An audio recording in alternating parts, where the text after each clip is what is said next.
Number 3. So what do they have in store for us here? Ziggs, Lucian and Kasten have been taken away, followed by Jax from N Faculty and a very swift final ban being Lulu from Ninjas in Pyjamas.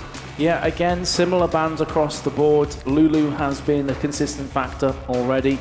Ziggs has been banned all 3 games, which is Sigu's top played champion in solo queue and indeed competitive play as well. That is going to leave Twitch open though this time around. Braum is also open. Notice how NIP every game up until this point, all 4 times, have picked Braum first, insta-locked it if it was available. This time though, not. That was the first time Braum didn't work out for them and they decided to go against it. And that has allowed N Faculty to flirt with the idea of taking Braum himself. And that may, well, we haven't actually seen him on any other team, so we don't know exactly how strong they are with that champion, but hope they're just not jumping on the bandwagon and being like, well, Braum's strong, let's pick it, even though they haven't had all that much experience. But we'll see if they can utilize that to its fullest potential, because it has been locked in, followed by Irelia and 2 quick fire picks of Shyvana and Orianna in the mid lane. Well, with a name like The Mountain, if he doesn't play Braum, I'd be very, very disappointed. Yeah. So I'm sure that he can play Braum to a very high level. Braum has become a necessity on any team. He is such a strong pick, but look at this. Look at how things are turning around. Last time Sigu had himself Orianna. This time Power of Evil respecting it. Even though Syndra was open, will lock it in before any other mid laner is on the cards. And the interesting thing from Ninjas in Pyjamas is they're moving away from their quote-unquote comfort picks, which is what they had last time around. They had Freeze on Draven, they had Ku on his Lee Sin, they had Power of Evil on Syndra. They moved away from that. They picked up the Twitch, they picked up the meta picks, they've gone Shyvana, they've got Orianna in there as well, even though those picks were available to them. And now they'll hover over Graves, who dishes out a lot of hurt and is more of a team fight AD carry, can kind of get up close and personal, but they quickly swap to Corki. It's going to be the first time we see him in this tournament, followed by the Jarvan as well, and then an insta-lock of Fresh. Corki is a very strong AD carry, in particular against Twitch. Underrated right now, in my opinion, in League of Legends, and he is the kind of AD carry that can punish Twitch for any mistakes. Of course, Phosphorus Bomb is a pretty nice counter against Twitch. All by its lonesome, that's not taking into account the rest of the abilities that Corki brings to the table. Nidalee would be an interesting lock for me, because then they have this kind of engage/poke comp. There we go, we've already seen Karthus played by Sigu. This is going to be the 2nd time he actually locks it in.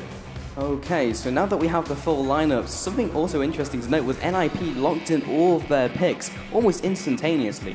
Like, they came in, instantly banned out a champion as soon as N Faculty were done. So they clearly had a game plan coming into this one. They had a composition they wanted to run with, and this is it. They had the ball delivery system, of course. We've got the Alexich on Shyvana, followed by the ball on top of that for the Shockwave, and a huge amount of initiation and just general front line for Freeze. Yeah, very good points that you bring up there. And Freeze, I don't want to say that last loss was all on his shoulders, because it wasn't. But he definitely didn't play to the high levels that we'd expect. And I think he'd be disappointed with that Draven performance. So on Twitch, you are going to run into the same issues as that as well. You're not going to be able to survive if the likes of Jarvan jump on top of you. So he is going to have to play a bit more passive. He's going to have to play a bit safer. And this may be a different playstyle for these guys, but N Faculty, the first team in this tournament to take away Braum from NIP. And how are they going to utilize this champion? Braum is, of course, very strong. Didn't work out for NIP last time around, but was it that Braum pick? Or was it a combination of other extraneous factors? Because they're on comfort champions, so that clearly wasn't the issue with the mechanical skill. Was it the shot calling? Where can we pinpoint it? I think it's a bit of column A, bit of column B, like everything really contributed. I don't think Braum by itself was the issue, because Voidal played very well. Freeze being caught a number of times obviously isn't going to help. The fact that Alex constantly tried to push top while the rest of his team went to a different objective and they seemed to not really do that is another issue that comes into play. So for me, I think it's more based around communication or lack thereof that proved to be their downfall in that game. Yeah, N Faculty on paper, we were looking at their picks in Champion Select. It was like, well, that's not what they wanted out of Champion Select, but apparently that's what they wanted from the Champion Select heading into the game, but I do hear game sounds. That means we will be heading onto the Rift right in a second. Here we go. So Ninjas in Pyjamas returning to the blue side, heading out of their base, followed by N Faculty in the red corner. Can they make it a 2-1 and upset yet another semi-finals? Well, all we know is it's all down to this. The previous games don't matter. It effectively comes down to a best of one. Sink or swim, do or die. If N Faculty go ahead and win this, it would be a surprise to a lot of people. Lots of people coming into this tournament said NLP have got it. They must have this. SK Gaming Prime, they looked favourites, or at least one of the favourites, up until Reason Gaming knocked them out. Already we're seeing a bit of a to and froing between the two top laners. Well, Alexic, not being as friendly this time around, will be throwing out the Flame Breath. Got his business face on this time. Yeah, not pulling any punches at all. Lands another one, making sure that Frombear will have to turn back to base. Means he'll have to take the long walk back to lane again. Obvious. Flaps around his spear. And we'll just show that to Ku. Ku heads around the corner and maybe going for this invade. Yep, looking like it could be an invade, but again, NIP are doing this similar thing whereby they try and scout out the opposition, and then after doing so, they basically just pull on back. Because again, in the best of three and in the third game, you don't want to show your hand too early, and you don't want to get picked off and end up dying. Indeed. And in Frombear didn't even go back to base. He just stayed in. He had the regeneration. So that was not the issue. And will be assisting Obvious in the jungle to pick up that first buff of the game. So in the bottom lane, we all see them go 2 versus 2, which is a change from the first game, but then going back to the old standard Mountain and Cedrian will be going up against Freeze and Voidal. The Twitch will have a slightly weaker start to the game, especially against Corki. Yep, that is a very fair point that you make there, especially when you consider that he also has a very scary Braum stood right next to him. But Voidal's going to have to do exactly what he is right now, and this is something that we've mentioned previously when we've seen these two supports coming head-to-head. But Thresh is going to be able to out-harass Mountain's Braum. It's just how the AD carries react to that that's going to count, because Twitch can quickly do a lot of successive damage, but on top of that, when the Gatling gun starts to rain out as well, that armor shred comes into effect and Corki can rip through you as well. Indeed. So Ku on Evelyn this time around, so it means that N Faculty will have to kind of change their playstyle a little bit. We'll have to get those pink balls slightly earlier on into the game to try and negate some of that effect. He'll have Mountain gets flayed into Freeze, will allow him just to put down some more damage, and throughout the Contaminate as well, will be ticking down onto the Mountain. So he's on very low HP coming into this, but he's a defensive support. Corki is looking to farm it out until he can find the right opportunity to get up in the face of Freeze. Yeah, and again, Cedrian picked Corki for one specific purpose, and that is to deal with Twitch. Because you look at his top 4 played AD carries, Lucian, Jinx, Caitlyn, and Sivir. Corki's not one of them. One of the ways you can say that is that, you know, Corki for a while was definitely out of favour and not a top tier AD carry, but I definitely feel that this was a predetermined pick against Twitch. He's like, I know this character works well, I know I can start to best him when we get later on as well, because Corki does scale pretty nice himself, and we're just going to have to see how it pays off. Again, all the action seems to be centred at the bottom lane. Indeed, but in the mid lane we do have a more unconventional pick in the sense that we haven't seen it at all in the rest of the tournament. Outside of Sigu himself will be Karthus, that recent visual rework in the middle lane against Power of Evil on Orianna, and didn't choose to go for the Syndra, even though he is so strong with that champion, and Ku has gone in for the gank. Does get the command attack onto Sigu and will do enough damage to prevent him from staying in lane too much longer. Yeah, and the way that Sigu actually built Karthus last time around was Rod of Ages into Seraph's Embrace. So we wanted to be a tanky monster that stayed alive as long as possible, and then of course could spam after he dies in his passive. So I would expect to see a very similar build here, because he doesn't have to go for something armor focused. He's not against an AD mid lane. So in the top lane will be Alexic against Frombear, and this is again the Irelia Shyvana matchup we've seen time and time again. Irelia is this time starting to fall behind. Alexic is utilizing the early game damage he has on Shyvana. Doesn't have any real CC pre-6, but hook very close to landing there. But in the top lane, he does have way more damage at his disposal. at least for the first couple of levels. So both the junglers will find themselves up there. Ku is in the bush, ready for Thornbird to be very aggressive, because here comes the gank, but the hate spikes are already there. Alex Itch flashes forward, he will get first blood. He knows he is done and will be taken down by Obvious as well for a 1-for-1. Very, very worth from Alex. Flash is burnt on both top laners, but Alex gets the first blood. He's going to be able to teleport back into top lane alongside Pronbear, but he's going to be happy with that result.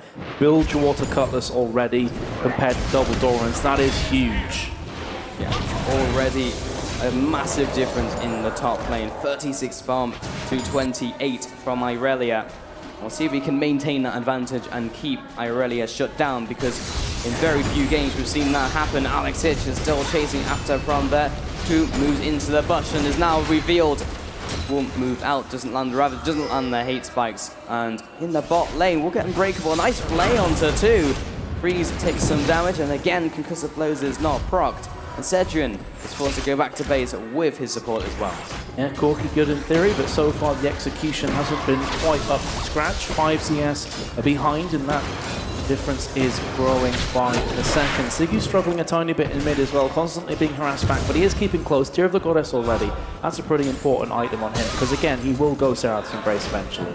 Yeah, and because he'll be able to spam out those skills, or spam out that late waste, means he'll get that Seraph's Embrace in no time and stack up that tier. So a good early tier will be coming out, which is a little bit different from some of the mid lanes we've seen earlier today. Usually champions who like to go for Chalice of Harmony into a Fiends and Holy Grail and then pick up a damage item of their choosing. But going to be different from Sigurd right here. Yeah, very different approach. We've had, as you said, like the Athenes and Holy Grails. We've had the Deathfire Grasps as well, or Rabadon's Death Cap from LeBlanc, for example. And then, of course, the AD mid laners like Yasuo. So a very different approach, but so far seems to be going okay. Obvious did come in with the gank. Did force the flash away from Power of Evil.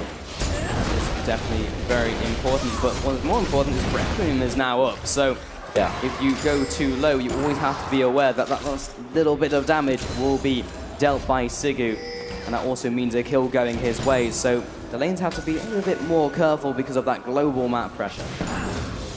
Yeah, absolutely. But something that me and Stress actually mentioned when we were casting Sigu playing Karthus before is there's over 3-minute cooldown on the ultimate, so you have to use it sparingly. You can't just use it for any old purpose. Pronbear could be falling right now, and indeed he will.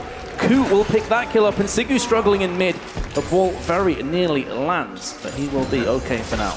Very nearly turning that into the second kill there, but it will be Ninjas in Pyjamas leading this game already with a significant gold advantage, which was very different to last time round. Voidal again, another double flay. Mountain is trying his best to block off the damage using Unbreakable.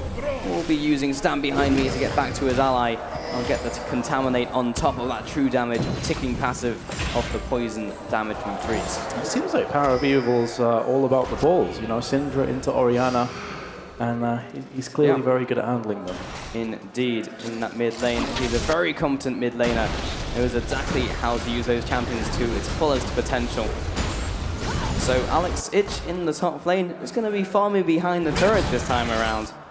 And very little that Pronbear can do about it. 20 farm behind, and it means that Alex Itch will be very easily able to duel him at this stage in the game. Voidal puts down the damage onto Mountain again, but you can see all the damage is going to Mountain and not Cedrian, and that's the most important thing. Yeah, hit a nail on the head. If the support can absorb the damage, he's doing his job. It's that simple, because that frees Cedrian up to be able to still get CS. He doesn't have to worry about being camped as well from the likes of the jungle, because the free kills will come in. So Mountain is doing a very nice job.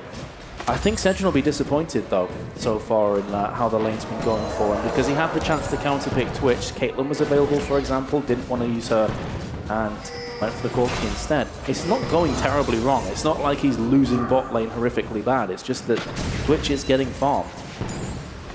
And Twitch has a significant gold advantage, 75 farm to 64 currently, and doesn't have the Vampiric Scepter on Cedrian, but doesn't have the engage potential just yet. If Obvious joins in for the fun, they will be able to use the Glacial Visitor chain into all the rest of the ultimates, but has not really been the case so far. Ku has had way more of an impact than we saw in Game 2, so already maybe back on form. That was the wake-up call that Ninja in Pyjamas needed. Yeah, definitely. seems to be the case. They're playing a lot more solid this time around. They do have the early lead and the early advantage. And Alex is using that advantage to pretty nice effect. Nearly 20 CS above with that early Bilgewater Cutlass, which gives him all the trading advantages. Giant's Belt as well has been finished. He's already pretty tanky at this stage of the game. And well ahead of his counterpart of Prombear in the top lane. He has the Berserker's Greaves, he's got the 2 Doran's Blades, but pretty bare bones. He must have some gold to play with, but hasn't been able to go back to use it. Alexich is really not fearing anything right now. It will be a 2 versus 1 as he moves into the bush. Make that a 2 versus 2 as Ku is here.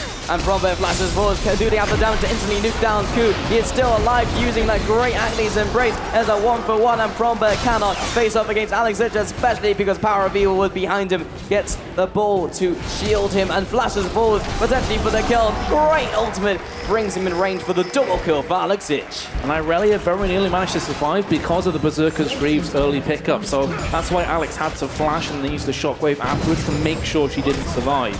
Still though, Alex 3-1. But we saw that last game. In fact, he was 3-0 at top on Syndra. Nice one. On Shyvana is the one I was looking for. Power of Evil getting inside my head right now. But he was in a similar position and he couldn't make it work for his team. He couldn't carry them with him. Indeed. So, however, we do have the teleport in bot lane, and the Glacial Fissure will not find its mark, but it did burn 2 flashes. So, definitely worth for Mountain using 1 ultimate for 2 summoner spells. Yep, that is true. And Twitch without the flash is going to be quite susceptible, but you can see that Sigu's being poked off again, and Oriana's starting to get to a level. Evil's starting to get to a level where he can bully Karthus around, and so you can't do a great deal about this because he's gone for kind of tankiness and utility over raw damage output to start with, which to be fair is fairly standard for Karthus. Indeed, and in the top lane, that's the second turret falling, the inner turret as well. So you asked the question before, he had those 3 kills. Will he be able to do anything with it in game 3? And the answer is yes, because he's been farming behind that turret, and it means Prombear can't get anywhere near to try and defend it. Ninjas in Pyjamas, again, even without the assistance of Alexich, pick up the dragon, the first dragon of the game, and 2 towers, already looking back to what they were looking like in game 1.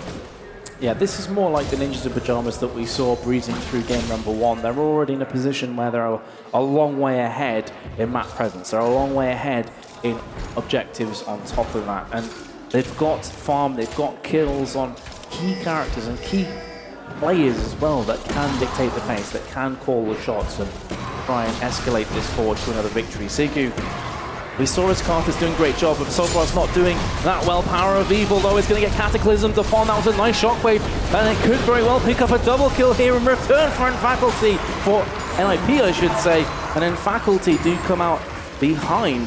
Karthus going to get some farm while dead, but nice play there. Yeah, 1 for 2 brings that to 6 and 3, 2 towers, and almost a 5,000 gold advantage at 13 minutes is not necessarily crippling, but it's a very strong position to be in.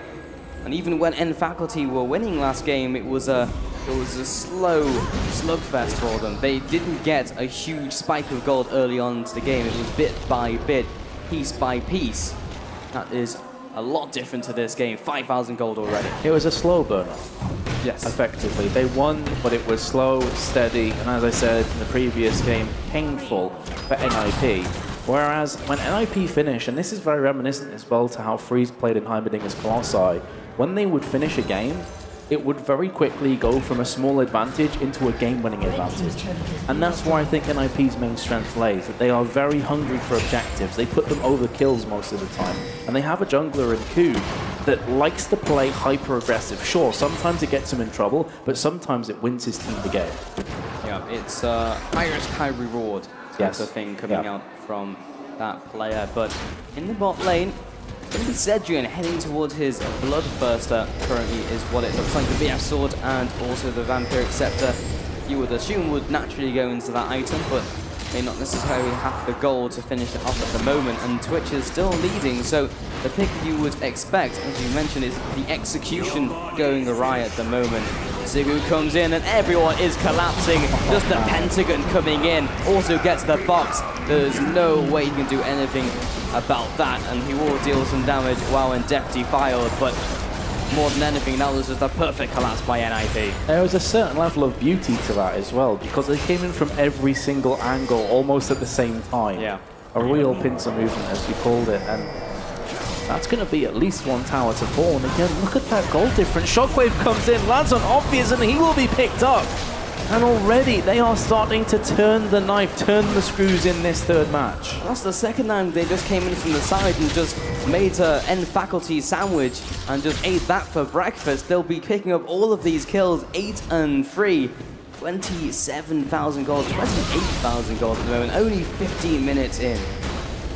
Crazy to think this is only 15.5 minutes. It feels a lot longer, judging by how the map is looking right now from the faculty. It is looking bad. Map getting smaller and smaller as time goes on.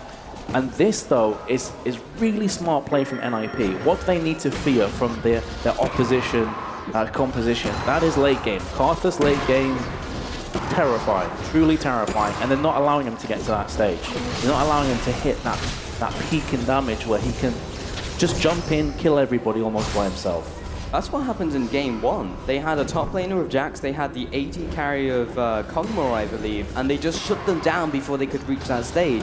So End Faculty returning to what they were looking for in game 1, where they scale well into the late game, but maybe have a more dodgy early and mid, means that they will not be able to out-trade the opponents of Ninjas in Pyjamas, who already have a significant lead in this matchup. And they just move into the mid lane. They are stalling it out well. And Karthus is very good at clearing out waves, as you can see. So at least they can put on the brakes in this game. As is Corki as well. Corki is deceptively strong at clearing out waves. He's got the Missile Barrage, Gatling Gun, Phosphorus Bomb, hell, even Valkyrie if he wants to use it for that purpose. So when he starts to build towards things like the Triforce, as I'd expect, he's gone Bloodthirster first. Just a bit of a tongue player, that one. Yeah. But I expect him to go Triforce. A lot of Corkis will also go Sword Shoes because of the magic penetration is very good with the Sheen. But again, the question is he going to be allowed to do any of that, or is this game going to end before he starts to get to a scary level? But that requires NIP to constantly keep up the pressure, because if they slip in concentration for just a split second in the faculty, it gives them time and they cannot allow them to breathe, because as soon as they do, they get more and more gold. Nice Lantern keeps him safe, and will be moving out of range of Winter's Bite from Mountain. They will head into the middle lane to see just all away, and here's another flank. Yeah, awesome play coming out from NIP. Sigurd does manage to survive, but Alex is so tanky for this moment in the matchup that he's absorbing damage from 3 or 4 players. Shockwave finally comes in. That's going to be Obvious falling down, and look at the positioning right now. Nice Valkyrie into flash from Corki. Alex so nearly falling down, but refusing to do so. 20-second cooldown on Obvious's life, but they didn't get an objective off that. Yeah, 1 and 0. Ku, Voidal, Alexic, all so low. Just wishing they had a second Rec Room, honestly, at this stage. That would have picked up a triple kill, but so close to being dead and buried, but it was just the damage juggling was perfect from them. It was, absolutely. I'm quite curious to see how much gold Corki has. Only 830. I thought he may have quite a bit more than that right now. But things considered, that could have gone a hell of a lot worse from Faculty, I gotta say. For a few moments, I thought that could even be ace territory. So for them to pull it back and only lose the 1 player, damage limitation.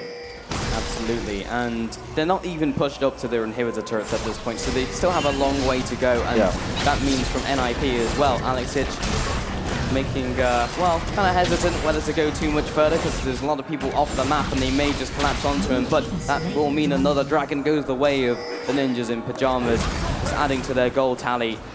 And Alexic is just kind of in a world of his own at the moment on his own island, his own desert island, which also has towers on it, occasionally an Irelia. Desert island with grass and trees. Yeah. It doesn't really look like an island, but oh well. Ku doesn't choose to take the Lantern, and that is now their jungle. Pretty much. That is the downfall of being forced out so aggressively. Sigurd, he's trying to get farm, but it's such a chore at this stage. But if he goes to mid, he runs a risk of being picked up. If he goes to top, the mid tower could easily fall. They need his wave clear right now. They do, and they need it everywhere basically at this stage. And Irelia is the one being pushed back. 0-3 has never, or not really hit the hyper carry status, not even with the full Trinity Force at this stage, 20 minutes in. Not looking great from the top laner. And in the mid lane, they will zone them away, and with a whimper, they just kind of give up the middle turret, and no one really was, well, they had people around, but they just didn't even want to stop them, and Ku is behind enemy lines and almost kills the AD carry, and will get away with this one. Mountain and Sigu come through, and they will just start chunking down another turret. They open up a fight as the Glacial Fissure. It does land, but only on Voidal, and that's not the perfect ultimate there from Mountain. Shockwave will land on a couple. There's a Cataclysm as well. Power of Evil will fall in this fight, but so will Sigu. So both mid laners will find themselves momentarily silenced out here for about 30 seconds, just underneath. This is probably going to favor NIP though, because a lot of the wave clear is no longer available, and they have healthy members to pick up this next tower. Sigu didn't use his Requiem either, choosing to wait until later until he can actually finalize a kill rather than just using it there, because they still would have lost the turret, and then the same thing would have happened, they would have backed off. So using the ultimate sparingly because of that long cooldown. So 1 for 1, but again, another objective goes to Ninjas in Pyjamas, 6-0. And it's, again, still an uphill struggle, 12,000 gold behind right now. And Faculty, we've seen them do it before, we've seen them hold on, but they need to do more than hold on in this game. Which is interestingly going back to a point you made before about Karthus' cooldown as ultimate. One of the reasons why he did kind of fall out of favor, if you remember back to Season 3, likes of Reginald played a lot of Karthus, and then he got nerfed, and then they stopped playing it. And that's the reason why, because you have to be very spare on that ultimate, and you're completely right. It wouldn't have killed anyone, it wouldn't have made a jot of difference. So keeping that available, keeping that ace up the sleeve could prove to be so important in the next couple of minutes. No one has really fallen low enough to really pick up multiple kills with the Requiem, however. And in terms of CS, he's doing okay, but okay is as far as it goes. There's a pause coming out as well. So Stress is actually going to break down some of this game for us. Yeah, something here that they have to be careful with regards to N Faculty is there's really fast Baron clear from NIP. When you look at their team, they got 2 champions with the Blade of the Ruin King. We know Evelyn can clear pretty quickly as well. So if Irelia is caught with a teleport not available, as it isn't now, that could be a really difficult position to be in. We are going to unpause, so it's down now to NIP to remove the vision here. Pink Ward is going to go down, and that might actually be what we see here. Yeah, 22 minutes into the game, it does mean that that is on the cards for Ninjas in Pyjamas. They are in a very dominant position, but they do not want to throw the game at the same time. So in Faculty are around the area, just making sure they maintain their own vision. So if they do go for it, then they do have that early alarm system to notify them of that, and they can do something to stop it. In the bot lane, Alexic is just making himself a new home in the bot lane against Kronberg, finding more targets for him to chew on. And everyone has started to posture around. The classic Baron dance has started. It certainly has started. I don't think it's a dance that in Faculty are really that keen on right now. So you can see that Shyvana is moving around. Neither of the top laners have their teleport available as it stands right now. 155 left on Dragon. Engaged here on Obvious. There's a Dragon Descent, and look at Irelia. She is nowhere close. This is a 5 versus 4 situation, and it's not looking good. 2 players have fallen down almost instantly, and it's sure to be more right now, as we can see that Cedric at the back is trying his best to keep this hope alive for his team. 2 players dead, one of which is the jungler. Baron next up. To get popped, and they do freeze. have, well, freeze the damage onto Mountain. He will also get the passive damage, and Alexic is there to finalize that kill, looking for the second, and the ball will be coming through. He gets 2. Maybe Baron's not what they're looking for, maybe looking to do more damage to the base, but they will take the maybe safer option of going towards the Baron. Clancy goes over the wall for whoever gets there first, and Ku and Oil only will have to tank it for a little bit longer, but it will be Alex taking the lantern just so he can tank that one up, and it will be Irelia poking ahead around the corner, and just Irelia's presence is pushing them away from the Baron. They choose to go back in. This is so dangerous. This is so dangerous. They do have a very fast Baron clear though. I'm not sure if Jarvan can get here in time, but a bunch of them dropping so low that they have to back away. Do they counter Baron? That's the question. Everyone is so low, and Requiem is up as well. That could actually claim 1 or 2 kills if he knew the health bars, but they just didn't have the vision of the players. That could have been huge. Had he picked up the kills with the Requiem and then gone for the Baron themselves, that could have been game-turning. They just didn't have the information. They didn't. It was like a game of chicken, and NIP were the first to flinch. So they will be backing away, but they're so far ahead, what's the point in throwing the dice on Baron? Like, really, there is no need. Lord Throw Zone, as so many people call it, 10 seconds on Dragon. And Faculty, they're still just about in this game. They are. They're holding on. They're strong enough, they're big enough of a threat that it deterred them from going for Baron, but now they have full health bars once again, and it took them an arm and a leg to try and take them down to just that stage.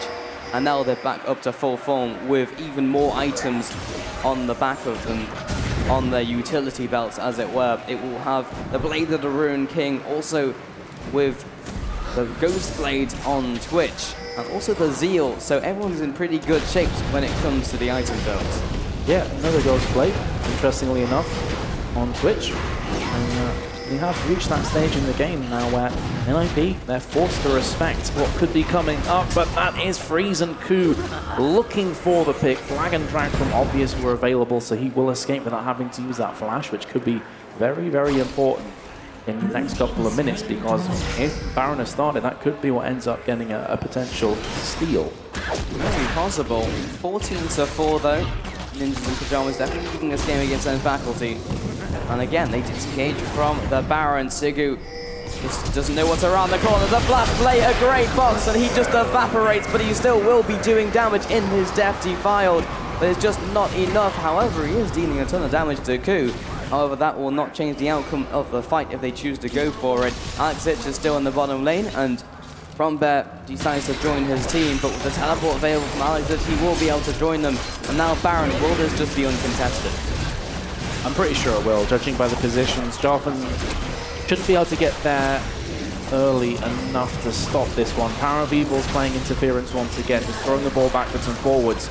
And they do have enough damage to pick this one up. Braum, Corki, Jarvan all moving into position. Baron's been picked up. Need to be careful. They're overextending right now. Glacial Fissure comes down, doesn't land on anybody. Mountain will be backing on to Jarvan the fourth. But here comes Power of Evil and Freeze trying to flank round from the side. That should be Mountain falling down right about here. And indeed, Power of Evil will secure the kill. 25 seconds on the support.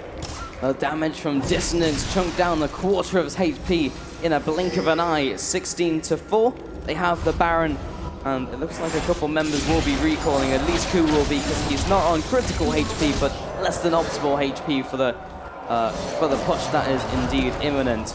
And Frombear will be moving back to his team. He's been in a lane by himself for a long time, so his farm does reflect that 200, which is the second highest in his team, only second to Cetrion on Corki. But he has just been trying to stop Alexich's progression. It's difficult to stop Alex. He is so big. See there, Orianna going in for Sheen. It's an interesting one. Yeah, it will be going obviously to Lichbane. Unlikely he'll go for the Trinity Force, but it just makes sense when you have so much damage at your disposal, or rather AP, then it will convert into a lot of damage from Lichbane, and plus you do actually get the extra damage from Clockwork Windup, so you will be weaving those auto attacks into her spells regardless. So it just makes sense, and especially in a fight where she can get up close and personal, which a lot of these fights have been like that way, then it's a situational item. Yeah, and when Shyvana's this big, you can afford to go for a bit more damage. Thorn Mail now completed onto Shyvana, so Irelia is not going to deal too well, Corki's not going to deal too well. Still hasn't finished off his boots, goes for Triforce, finally gets that one done. You can see players really duking it out in mid. Freeze is doing not too much damage because most of it was blocked off from Braum. But in doing so, they forced him back to get a couple of auto attacks on the middle inhibitor tower. Well, he did chunk down Sigu to about 20% HP with the Rat-a-tat-tat coming through. Mountain was able to block up the rest of it. If he wasn't there, then he surely would have been a dead man, or more dead than you can get as Carpus. But Alexis jumps in, they will go for the fight underneath the turret. He is so damn tanky, 8-1 and 3, and Sugu will get evaporated once again, but he wants to be dead, so he can use the Requiem onto the whole team of NIP, but that's just going to scratch them. But more than scratch, freeze as he's still off to the side, but they did come out huge in that team fight, 3-1. They still won it decisively. Yeah, won it decisively, and that's going to transition into more objectives. 7-1 on towers, and it's just Corki and Braum that remains. The duo lane's going to have to go huge right now if they want to stop this defeat. 15 seconds on Obvious, 20 on Prawn Bear. They are suffering right here, right now. Dark Passage has fallen down. They don't want to engage on top of Mountain if they can help it, but they're going to go ahead and pick up that kill very nearly at the cost of Alex's life, but they're still attacking the Nexus Tower. It's going to be the second one to fall. Are they going to place in the grand finals here at DreamHack? Not quite yet. There could be another chapter to come. They are turning the thumb screws on to end faculty, but they weren't able to quite finish out their game. The death timers aren't quite that long just yet, but look at the Nexus right now, almost fully exposed. There is still one tower standing, barely, as you can see Cedron just walk past it. Only a sliver of HP left. Literally, Twitch could unstealth next to it and take it down in 1 or 2 auto attacks. 20-7 though. In all these engagements, they always come out favorably, even in the Barons and Dragons and Towers. 8-1, 9-1 4 is now Alex Ich in the top lane. So tanky. 3 defensive items. The Blazes Ruin King is all you really need for damage, and you compare him to everyone else on the board, and he's basically a god right now. I mean, look at Karthus's items. That makes for a pretty depressing read at 31 minutes. Doesn't even have the Archangel staff finished off. There we go. Just as I say it, Seraph's Embrace finally picked up. Now, that is going to be a nice spike for Karthus, but I do question if it's going to be enough to pull this game back. I doubt it. His Requiem is doing a lot of damage. When he dies in the middle of the team, he is one of the major damage dealers on the team, but he is pretty much the only damage dealer on the team. Corki is still offering a lot, but he's always being zoned away by Alex Ich and Ku as well. And Prombear can never really get to the back lines and deal with Freeze, because if he gets halfway, he'll just get blown up by the front and middle lines. So they have power in the right places, but not all of the places. Prombear is caught out of position. Nice ultimate from Alex Ich will keep him in place, and the pain will at least slow them down and protect his allies, so no casualties as of the minute. They will use that blue trinket to reveal them. They go for the full-blown fight. They pick up one onto Cedron. The dunk comes in from Obvious, but only seals them in and seals him in with them. The Requiem comes through and doesn't do anything at all to Ninjas in Pyjamas, and they will finish off this game, taking this 2-1 in the semi-finals and find themselves in the grand finals of the DreamHack League of Legends Championship here on day 3. Very convincing play from Ninjas in Pyjamas, definitely back on form. Yeah, games 1 and 3 at the end there were NIPs, no doubts whatsoever, but they have been proven to be not infallible. They are not the god tier that many were thinking before, because they did drop a game for the first time so far. So it is one of those kind of situations where Reason Gaming are going to be thinking, okay, we've got a chance. Yeah, and in fact, Reason Gaming are now also 4-1 in this tournament. They took that last semi-finals in a 2-0 sweep. They went 2-1 in the group stage. So they're actually on equal footing with Ninjas in Pyjamas heading into the grand finals. They're going to be feeling good about that. Ninjas in Pyjamas, well, if Reason Gaming are in the crowd, it's like, okay, they do have some dents in the armor, some cracks that we can exploit. That's exactly it, and that's going to give them confidence, even though they did lose the only time these two teams have played together so far. But, as I said, not infallible. They can be beaten. Maybe Reason Gaming having a quick look, see at how in Faculty approach the team composition stage of the game and want to take some leaves out the book there. But we're just going to have to wait and see how it turns out. Yeah, but the interesting thing about that last game was that they didn't go for their comfort picks in the final game. So Reason Gaming were probably saying to themselves, well, we can't exactly ban them out because they'll just go for something else. We don't have to ban out the comfort picks because clearly they were open but they didn't use them and they were still just as strong. So that's also got to be preying on their minds. Yeah, such as Braum, for example. But either way, guys, we're going to stop nattering, I should say. Wrong word entirely. Stress is actually on the stage right now with a player for an interview. So I'm going to pass it straight over to Stress. Thank you very much, Metas. I actually have two players with me. Alongside to my right is Freeze from Ninjas in Pyjamas, and to my left, Mountain from N Faculty. And that was an amazing series for both teams, guys. I think you both put out a lot of good plays there. It was really exciting to get to game 3. And I wanted to just kind of get your thoughts about the games just to kind of end up. Freeze, a bit of a different game 1, 2, and 3 for you. I thought maybe if you could talk a little bit about the differences between the games for you, because game 2 looked perhaps a little bit shaky on the Draven, and that's a little uncharacteristic for you. Oh, well, I'm really trying out to make Draven viable in 5v5 and competitive. But it's not working out, so Riot, please back Draven so we can play it. And yeah, that's pretty much it. And we pretty much just went for a greedy place and didn't really had a control vision and always got caught by a super good position from Jarvan, and he just brilliantly counter-ganked us and always went for them in the end.